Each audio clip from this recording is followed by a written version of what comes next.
Well, my name is Richard Wakefield, and I did the original one that critiqued the grid that you had. This is Murdoch, my little sidekick here. I would like to point out a few things. In particular, your willingness to abandon the original grid. What made your arguments unique in the first place was your grid. The problem was the grid was not right.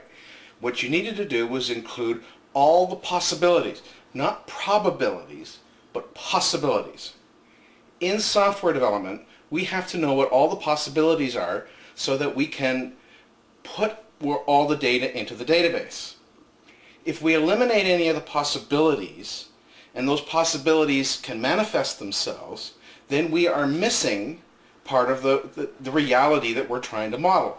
Hence, the model will be wrong. And that's what you've done. You only had 2 rows. That means that you would eliminate a priority any information or any evidence that would fit into those missing rows. Now you want to abandon that grid and go back to what everybody else is doing, which is just arguing about the evidence, arguing about predictions. But it was that grid that made the difference, because the grid is a logical, systematic approach to look at each of the individual cells and then make a decision as to what one can do. So it comes back again that you are eliminating certain rows that need to be there. Why not just do the 10 rows, see which evidence fits in those 10 rows, and then make the decision as to which you're going to be? I get the distinct impression that you already have an a priori position on global warming, and that position is that it occurs, it's human, it's fixable, and it's going to be disastrous. All of those are assumptions. There's no physical evidence that it's fixable. There's no physical evidence that it's going to be bad. If anything, the evidence from the geological past shows that things were quite balmy when the earth was warmer. I would love nothing more than to be able to grow vegetables up here all year round. Even maybe have some coconuts that I pick fresh. I'm quite looking forward to a day like that. But to focus on just the doom and gloom, to focus on, yeah, we can fix it, without looking at the possibilities that it's not fixable, or the possibilities that it is not doom and gloom, is completely one-sided. And that's what the media has done. That's what the IPCC has done. But nobody talks about any other possibilities that it could be quite nice in a warmer world. Sure, there's going to be some problems in other places of the world, but people live beside volcanoes. People live beside or along active tectonic plates. They have catastrophes all the time. If we follow your logic, we should move everybody away from those places, build all new cities, get rid of San Francisco, just abandon it, get rid of Los Angeles, just abandon it, because it has the potential of harming people. It has certainly done it in the past. It's going to do it again in the future. Those 2 things are certain. We just don't know when in the future. So why not just pour all this money into moving all of those people and get rid of those cities? It's the same logical arguments that you're using for global warming. Except we don't know that global warming is going to be a problem. That's just a prediction. Now, so far, the predictions of global warming haven't panned out. Sea levels have not changed in their increase of 4 inches per 100 years. There's been no hockey stick, just like the CO2 level. We also have not seen an increase in hurricane activity since Katrina. It's been 2 years now. There was none last year at all, even though they predicted because of global warming we're going to have all these horrendous hurricanes hitting the United States. Never happened. They did it again this year. So far, nothing.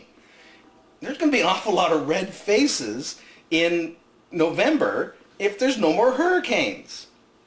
Science theories stand or fall based on predictions. If your predictions do not pan out, and so far they have not panned out on global warming, then there's something seriously wrong with the theory. We go through this in software development all the time. We write code to model the world. We make predictions about how the code should behave. We input the data, and it doesn't work. Well, then the theory, the code, is wrong. We have to change it to more accurately depict or model reality. So we change our code to more accurately model reality. And that's not happening with global warming. As far as the scientific community consensus is concerned, I don't give a damn about consensus. Consensus in the science community has been wrong before. Piltdown is a prime example. That went on for decades. Plate tectonics is another one. The consensus was the continents didn't move. That was like that for 100 years in science until finally a number of people provided enough evidence that plate tectonics actually happened. So, again, I don't care about consensus. I care about the evidence. I remain a global warming skeptic. I will accept whatever evidence comes along, but so far there is no compelling evidence to support the doom and gloom and that it is even fixable. So we're going to pour all this money into trying to fix something we don't even know is fixable. We're going to pour all this money into something that we don't even know is going to be a disaster for us. It could be great for us. So I just don't agree with spending all this money. It's money that's going to go down the tubes. It's not going to help the economy very much. It might help the economy a little bit. But because it doesn't generate wealth, therefore it will be an overall drain on the economy. What we need to do as a society is to prepare for something that is far more dangerous than global warming. Global warming is 100 years down the road, the doom and gloom aspects of it. No, the real threat to our modern civilization is not global warming, it is peak oil. We are within 5 to 15, maybe 20 years of terminal decline in oil. With a terminal decline in oil, we can't feed the number of people we have on this planet. We are in serious trouble unless we find some other mechanism of being able to provide food for ourselves, provide transportation for ourselves, other than dependence upon oil. That's where we should do our focus. Do your grid on peak oil and you will see that peak oil is the threat, not global warming. Thanks.